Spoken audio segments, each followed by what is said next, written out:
en toute humilité, avec larmes, au milieu des épreuves.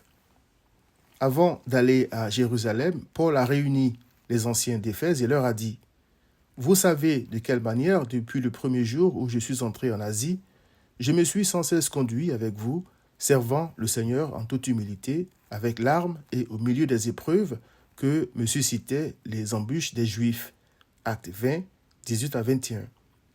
En fait, Christ seul a parfaitement servi son Père de cette façon, le suppliant au nom des pécheurs, au point où il est dit que sa sueur devint comme des grumeaux de sang qui tombaient par terre. Luc 22, 44. C'est donc à lui que Paul rendait ainsi hommage.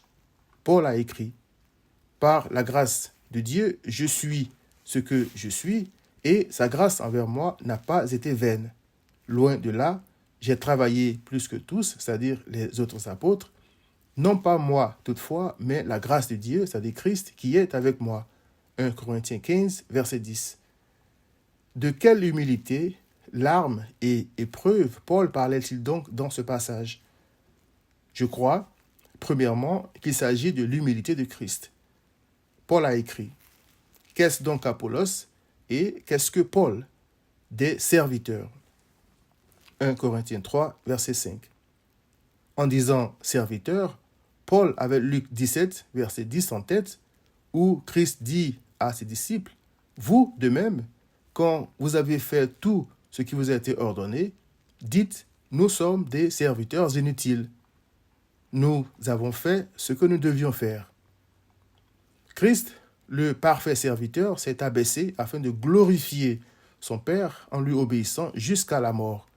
Jean 4, verset 34 et Philippiens 2, verset 8. Deuxièmement, ému par l'Esprit de Christ, Paul a versé les mêmes larmes que le Seigneur pour le salut des âmes. Luc 19, 41. Étant vivant en Paul, selon Galates 2, verset 20, Christ a rempli son serviteur de sa passion pour le salut de ses brebis qu'il a aimées jusqu'à la mort. Jean 15, verset 13.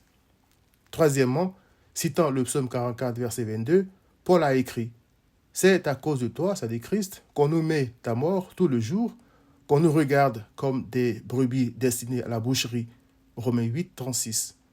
Paul a cependant ajouté « Mais dans toutes ces choses, nous sommes plus que vainqueurs par celui qui nous a aimés. Car j'ai l'assurance que ni la mort, ni la vie ne pourra nous séparer de l'amour de Dieu manifesté en Jésus-Christ notre Seigneur. » Versets 37 à 39. Paul parlait donc de l'honneur de souffrir au nom de Christ et avec Christ, car persécuter ses brebis, comme Paul l'a été, c'est le persécuter. Acte 9, verset 4. Ma méditation dans les Actes des Apôtres m'a appris que c'est en fait Christ qui est toujours à l'œuvre à travers ses serviteurs, dont le rôle est de croire et d'obéir. Mais ça aussi, c'est l'œuvre de Christ. Voir Philippiens 2, verset 13. Viens à Christ.